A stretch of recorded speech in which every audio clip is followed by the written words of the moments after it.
తుంగభద్ర జలాశయంపై కేంద్ర బృందం సంచలన నివేదిక అందించింది. ప్రాజెక్టు గేట్లు మార్చాలని రిపోర్ట్ తయారు చేసింది. అయితే లేకపోతే భవిష్యత్తులో ముంపు తప్పదని హెచ్చరించింది.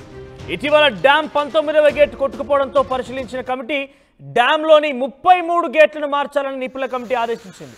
అంటే ఇక్కడ ఒక డ్యామ్ గేట్ సుమారుగా 40 ఏళ్ల పాటుగా మాత్రమే పనిచేస్తుంది. కానీ ఇక్కడ తుంగభద్ర డ్యామ్ దగ్గర సుమారుగా పెద్ద ఎత్తునే కొంతకాలం పాటు వినియోగించారని ఒక తాజా నివేదిక కూడా ఉంది. అయితే 33 గేట్ల స్థానంలో కొత్తవి అమర్చాలని కూడా కమిటీ నివేదించింది. ఒక్కో గేట్ ఖరీదు సుమారుగా 3 కోట్ల రూపాయలు ఉంటుందంటూ కూడా అంచనా వేస్తున్నారు. మొత్తం ఖరీదు సుమారుగా 100 కోట్లు అయ్యే అవకాశం కూడా ఉన్నట్టు తెలుస్తోంది. సాగునీటి ప్రాజెక్టుల గేట్ల జీవితకాలం 45 ఏళ్లు మాత్రమేనని, అయితే తుంగభద్ర గేట్లని అదనంగా మరో 25 ఏళ్లు వినియోగించారని, సుమారుగా 70 ఏళ్ల పాటు ఈ గేట్లను వినియోగించారు. కాబట్టి చాలా ఓల్డ్ టెక్నాలజీతో కూడినటువంటి ఈ డ్యామ్ గేట్లను వినియోగించిన నేపథ్యంలో ఇటువంటి ప్రమాదం జరిగి ఉంటుందంటూ కూడా అంచనా వేస్తున్నారు. ఈ నేపథ్యంలో పూర్తిగా 33 గేట్లను మార్చాలంటగా నివేదిక రూపొందించినట్టు తెలుస్తోంది. దీనికి సంబంధించి అప్డేట్స్ మా ప్రతినిధి హుసేన్ అందిస్తారు. హుసేన్, సో పూర్తిగా గేట్లు మార్చాలన్నప్పుడు దాని డెఫినెట్గా చాలా పెద్ద ప్రాసెస్గానే చెప్పొచ్చు. సో ఇప్పుడైతే తాత్కాలికంగా ఈ గేట్లు మార్చకపోవచ్చు, కానీ ఎప్పుడు దానికి సంబంధించి ఒక టైం పీరియడ్ నిర్ణయించారా? ఎప్పుడు మార్చబోతున్నారు? ముఖ్యంగా 3 రాష్ట్రాల ప్రభుత్వాలు, కర్ణాటక, తమిళనాడు, ఆంధ్రప్రదేశ్, తెలంగాణ. సో ఇన్ని రాష్ట్ర ప్రభుత్వాలు పూర్తిగా నిర్ణయం తీసుకోవాలి కాబట్టి దానికి సంబంధించి ఎటువంటి నిర్ణయం తీసుకునే అవకాశం ఉంది? Manoj, Tungabhadra dam danger zone లో పడింది. గత నెల ఆగస్టు 10వ తేదీన 19వ number gate chain link gate lift చేసేటువంటి సమయంలో చైన్ లింక్ తెగిపోయి గేటు కొట్టుకుపోయే వరద ప్రవాహంలో గేటు కొట్టుకుపోయినటువంటి పరిస్థితులు మనం చూసాం. అయితే ఈ 19వ గేటు ప్రమాదంలో పడ్డ తర్వాత దాన్ని రీప్లేస్మెంట్ చేసిన తర్వాత ప్రత్యేకంగా కేంద్ర బృందం ఒక ప్రత్యేకమైనటువంటి కమిటీని వేసింది. ఇంజనీర్ నిపుణులతో కూడినటువంటి కమిటీ అధ్యయనం చేసింది. 33 గేట్లు ఈ ప్రాజెక్టు సంబంధించి ఉన్నాయి. అందులో 1వ నెంబర్ గేట్ నుంచి 16వ నెంబర్ గేటు దాకా టీబీ డ్యామ్ పర్యవేక్షణ ఉంటే 17 నుంచి 33 వరకు అటు కర్ణాటక ప్రభుత్వం జలవనరుల శాఖ పరిశీలించేటువంటి పరిస్థితి అయితే కనిపిస్తుంది. అయితే ఈ గేట్ల పరిశీలన సంబంధించి నివేదిక అందించారు. ఆ ప్రాజెక్టుకు సంబంధించినటువంటి ఒక గేటే కాదు, 33 గేట్లు మార్చాల్సినటువంటి అవసరం ఉంది అని నివేదిక తేల్చి చెప్పినటువంటి పరిస్థితి నిపుణుల బృందం ఇప్పటికే ప్రత్యేకమైనటువంటి నివేదిక ఇచ్చింది. ఒకవైపు ఈ యొక్క డ్యామ్ యొక్క సేఫ్టీ, డ్యామ్ యొక్క లైఫ్ టైం వచ్చేసి 45 సంవత్సరాలు అయితే దానికి అదనంగా 25 సంవత్సరాలు వాడుకోవడం జరిగింది. అంటే మొత్తంగా ఈ డ్యామ్ నిర్మాణం ఇప్పటికీ జరిగి 70 సంవత్సరాలు పూర్తి చేసుకున్న నేపథ్యంలో 1949లో ఈ డ్యామ్ నిర్మాణం పూర్తయింది.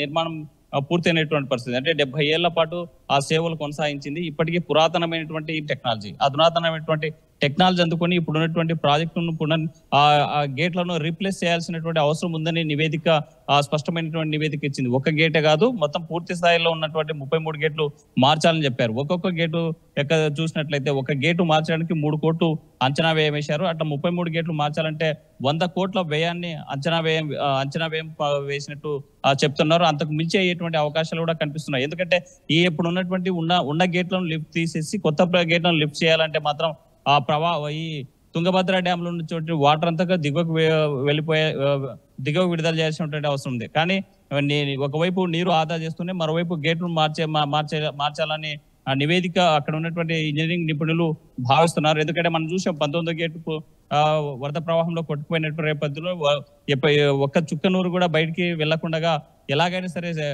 దాన్ని పూర్తి స్థాయిలో మనం కాపాడాలి, గేట్ ని మూసేసి వరద ప్రవాహాన్ని ఆపాలనేటువంటి ఉద్దేశంతో రంగంలో దిగినటువంటి కన్నయ్య నాయుడు, ఆ చీఫ్ రిటైర్డ్ ఇంజనీరు, తను అక్కడే 24 గంటల పాటు పర్యవేక్షణ చేస్తూ గేట్లను కూడా తాత్కాలికమైనటువంటి గేట్లను తయారు చేసి అక్కడ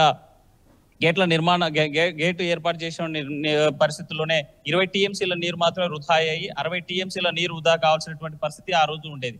కానీ కొంత కంట్రోల్ చేసినటువంటి పరిస్థితి కనిపించింది. ఇప్పుడు ప్రస్తుతం మనం 1633 అడుగులు ఉంది, 105 టీఎంసీల కెపాసిటీ ఈ రోజుకి ఉన్నటువంటి నేపథ్యంలో వాటర్ ప్రవాహం పెద్ద ఎత్తున పైనుంచి వరద ప్రవాహం వస్తుంది. మరోవైపు డ్యామ్ లో కూడా 105 టీఎంసీల నీరు పూర్తి స్థాయి నీటి మట్టం ఉండడంతో మరి గేట్లు మార్చేందుకు ఎలాంటి టెక్నాలజీ ఉపయోగిస్తారు, లేకపోతే దిగువన మనం 19వ గేటు మార్చాలంటేనే సుమారుగా 1633 అడుగులు ఎత్తు ఉన్నటువంటి ఈ డ్యాము 1613 వరకు అంటే సుమారు 20 అడుగుల 20 అడుగుల మేర తగ్గాలి, వాటర్ ప్రవాహం తగ్గాలంటే 60 టీఎంసీల నీరు దిగువకు విడుదల చేయాల్సినటువంటి పరిస్థితి ఉంది అని ఆందోళన వ్యక్తం చేశారు ఆ రోజు ఉన్నటువంటి నిపుణులు. దీంతో దిగువ ప్రాంతాల్లో ఉన్నటువంటి రైతాంగం అటు కర్ణాటక ఇటు తెలంగాణతో పాటు రాయలసీమ ఏపీలో ఉన్నటువంటి రాయలసీమ ప్రాంతాలన్నీ కూడా తాగునీరు కష్టమవుతుందనేటువంటి భావించారు. ఆ నేపథ్యంలోనే వృధా కాకుండా ఆ రోజు 19వ గేట్ మార్చినటువంటి పరిస్థితి ఉంది. అయితే ఇప్పుడు 33 గేట్లు మార్చాలి అంటే మాత్రం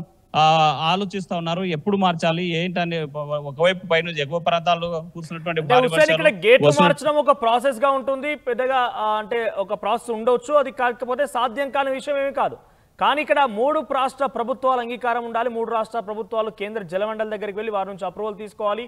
నిధులు సమీకరించుకునే విషయంలో కూడా కొంత ఇబ్బంది తలెత్తుంది. కాబట్టి ఈ 3 రాష్ట్రాల ప్రభుత్వాలు అంగీకారం తప్పనిసరిగా ఉన్న నేపథ్యంలో సో ఎటువంటి నిర్ణయం తీసుకోబోతున్నారు? కేంద్ర జలమండలి ఎటువంటి నిర్ణయం తీసుకోబోతోంది?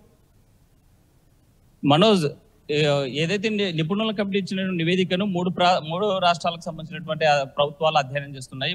ఈ జలవనరుల శాఖ అటు తెలంగాణ ఇటు ఏపీకి సంబంధించినటువంటి జలవనరుల శాఖ, అది ఈ కర్ణాటక సంబంధించినటువంటి జలవనరుల శాఖ అంతా కూడా సమన్వయంతో అటు టీబీ డ్యామ్ అధికారులతో పరివేక్షణ చర్చించనున్నారు. ఎప్పుడు అది ప్రస్తుతము ఇటు ఏపీలో ఉన్నటువంటి పెద్ద ఎత్తున వరద ప్రవాహం వరదలు వస్తుండడం, మరోవైపు తుఫాను ఉన్నటువంటి నేపథ్యంలో ఈ ప్రాంతంలో ఇప్పటికే అధికారులు అదేవిధంగా ప్రభుత్వం అంతా కూడా నిమగ్నమైనటువంటి పరిస్థితి ఉంది. ఈ నివేదికను తెప్పించుకొని అధ్యయనం చేసిన తర్వాత ఆ 3 ప్రభుత్వాలు ఒక డేట్ అనుకొని, అంటే ఏ రోజు 3 ప్రభుత్వాల సమన్వయంతో కూర్చుందాం అంటే జలవనరుల శాఖ మంత్రులు అదేవిధంగా జలవనరుల శాఖకు సంబంధించినటువంటి అధికారులంతా కూడా ఒక భేటీ కావాల్సినటువంటి అవసరం ఉంది. ఈ నివేదికను తీసుకొని కేంద్ర జలమండలితో మాట్లాడాలి. వాళ్ళు చెప్పేటువంటి సూచనల మేరకు ఇక్కడ గేట్లు మార్చేటువంటి ప్రక్రియ అయితే కొనసాగుతుంది. అయితే ప్రస్తుతం వర్షాకాలం కావడం, ఎగువ ప్రాంతాల నుంచి వరద ప్రవాహం వస్తుండటంతో ఇప్పుడు ఉన్నటువంటి పరిస్థితుల్లో ఇప్పటికిప్పుడు మార్చేటువంటి అవకాశం ఉందా లేదనేటువంటి కూడా పరిశీలించాల్సినటువంటి అవసరం ఉంది. లేదా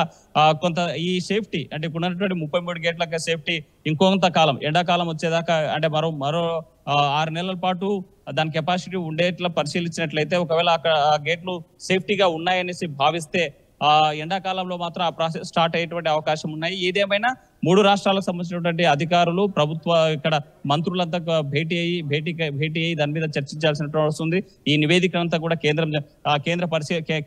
కేంద్ర జలవనరుల శాఖ పరిశీలన జరుగుతుంది కాబట్టి ఎప్పటికప్పుడు ఈ తుంగభద్ర డ్యామ్ సేఫ్టీ మీద కూడా పరిశీలన చేసేటువంటి అవకాశం ఉంది. ఆ రకంగా పర్యవేక్షిస్తా ఉన్నారు. దానికి ఏం చేయాలి, ఆ గేట్ల మార్పులో ఎలాంటి చర్యలు తీసుకోవాలనేటువంటిది 3 రాష్ట్రాల ప్రభుత్వాలు సమన్వయంతో మాట్లాడుకోవాల్సినటువంటి అవసరం అయితే ఎంతనే ఉంది. మనోజ్, రైట్ హుస్సేన్.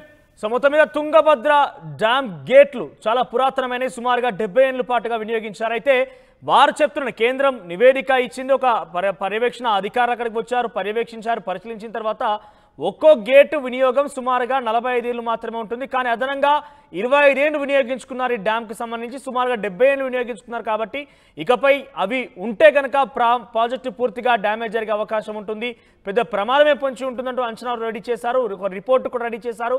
ఇప్పటికే ఆ రిపోర్ట్ని 3 రాష్ట్రాల ప్రభుత్వాల దగ్గర కూడా ఉంచారు. కేంద్ర జలమండలి కూడా ఈ రిపోర్ట్ని రెడీ చేశారు. సో త్వరలోనే తుంగభద్ర డ్యామ్కు సంబంధించిన 33 గేట్లను కూడా మార్చే అవకాశం ఉంది.